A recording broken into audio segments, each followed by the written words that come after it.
They called him a fragile student. Then he wrestled the predator.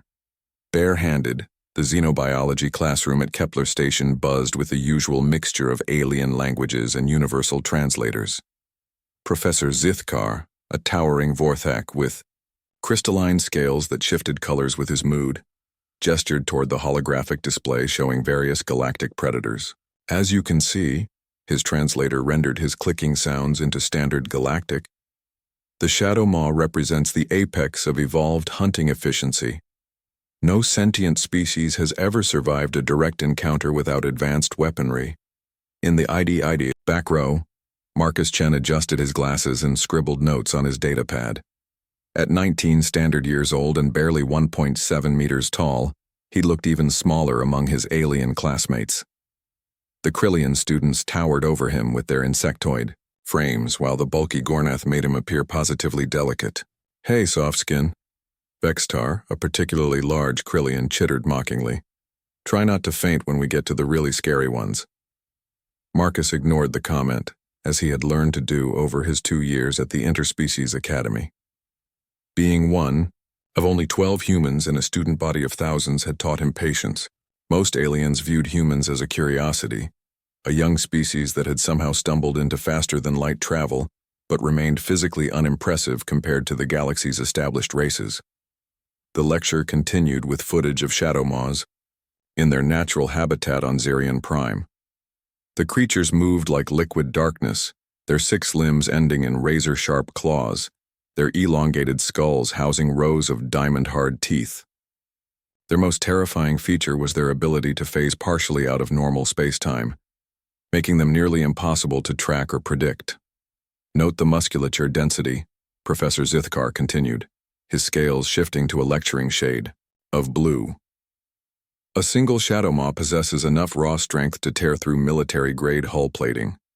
Their reflexes operate at approximately 30 times the speed of most sentient species."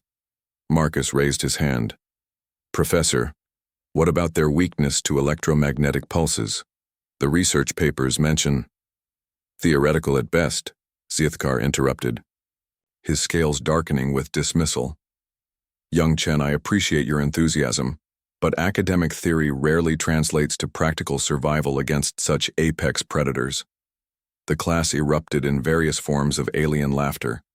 Marcus felt his cheeks burn, but continued taking notes. He had read every available paper on shadow maw physiology, driven by the same curiosity that had led him to study xenobiology despite his family's concerns about him being too fragile for interspecies education. 3 days later, everything changed. The emergency klaxons shattered the peaceful atmosphere of Kepler Station's residential section at 0300 hours. Marcus jerked awake in his cramped dormitory as red emergency lights bathed everything in an ominous glow. "Attention all students and faculty," the station AI announced. "We have a code black situation. A shadow maw has breached containment in the research sector. All personnel are to evacuate to emergency shelters immediately. Do not attempt to engage." "This is not a drill." Marcus grabbed his emergency kit and joined the flood of panicking students rushing toward the evacuation pods. The corridors echoed with the sounds of alien fear, clicking, growling, and electromagnetic static as various species expressed terror in their native ways. As they rounded a corner, the group came to an abrupt halt. There, blocking their path to the evacuation pods, stood the shadow maw. The creature was even more terrifying in person than in the holograms. Nearly 3 meters tall, its obsidian-black skin seemed to absorb the emergency lighting. 6 arms ended in claws that could shred steel, and its elongated head turned toward them with predatory intelligence. Worst of all, parts of its body flickered in and out of visibility as it partially phased between dimensions. The group scattered in panic. Some aliens tried to climb the walls with natural abilities Marcus envied. Others simply froze in terror. The shadow maw's attention fixed on the fleeing figures, its head tilting as it selected its first target. That's when Marcus noticed her. Zara, a young Altarian exchange student, had tripped in the panic. Her delicate, almost crystalline physiology meant she couldn't move quickly, and her leg appeared injured. She lay directly in the shadow maw's path, her large eyes wide with terror as the predator began stalking toward her with deliberate slowness. Everyone else had fled or was frozen in fear. The station security would take at least 10 minutes to reach this sector. Zara would be dead in 30 seconds. Marcus didn't think. He just moved. "Hey!" he shouted, stepping between the Shadow Maw and Zara. "Over here!" The creature's attention snapped to him, its multifaceted eyes assessing this new threat. Marcus could feel its intelligence, cold and alien, as it evaluated him. What it saw was a small, soft, seemingly helpless primate. The Shadow Maw dismissed him and turned back toward Zara. That was its mistake. Marcus had spent his childhood not in safe human colonies, but on the frontier world of New Perth, where his xenobiologist parents studied dangerous fauna. He had grown up around creatures that would terrify most humans, learning to read predator behavior and exploit their weaknesses. More importantly, he had learned that intelligence could overcome raw physical power. As the Shadow Maw reached for Zara with one clawed appendage, Marcus struck. Not with strength or speed, but with knowledge. He had noticed what the academics had missed. The creature's electromagnetic signature fluctuated when it phased. The emergency lighting's EM field was interfering with its abilities, making its phasing unstable.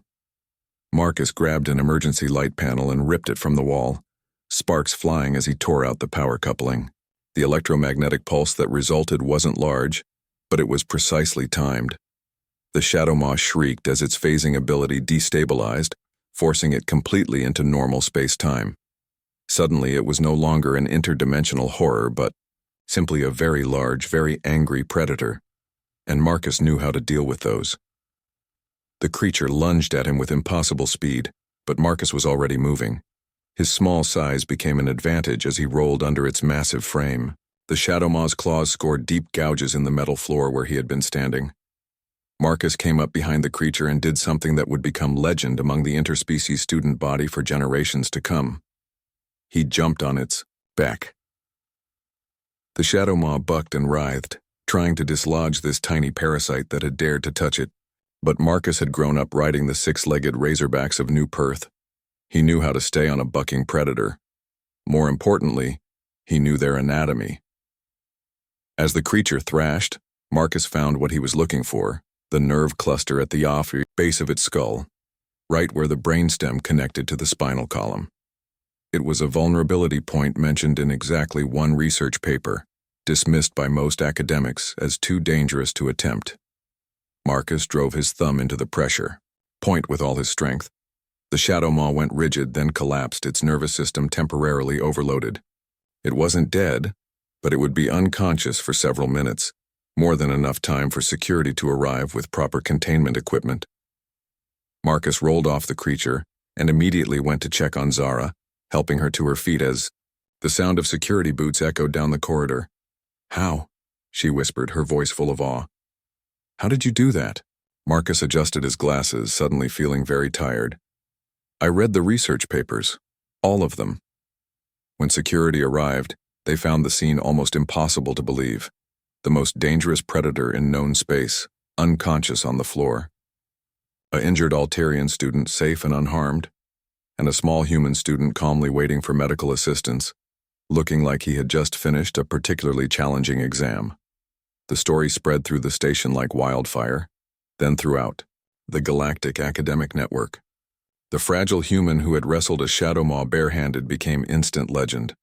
Professor Zithkar's scales had turned a deep shade of purple, the Vorthak equivalent of profound embarrassment, when he visited Marcus in the medical bay next day.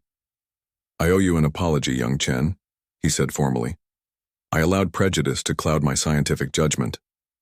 Marcus looked up from his datapad, where he was already back to studying. "No apology needed, Professor. You taught me everything I needed to know about Shadow Maw anatomy. I just paid attention to the parts everyone else ignored." "Yes," Zithkar said quietly. "Perhaps that is what makes humans dangerous. You pay attention to things we overlook." Later, when reporters asked Marcus how he had found the courage to face such a creature, he gave the answer that would be quoted in xenobiology textbooks for centuries. Courage had nothing to do with it. I had knowledge, and knowledge is the only weapon that matters. The universe is full of creatures bigger and stronger than humans, but very few of them bother to study their predators as carefully as their prey. The interview concluded with Marcus returning to his studies, already absorbed in a new research paper about Zarian Prime's ecosystem.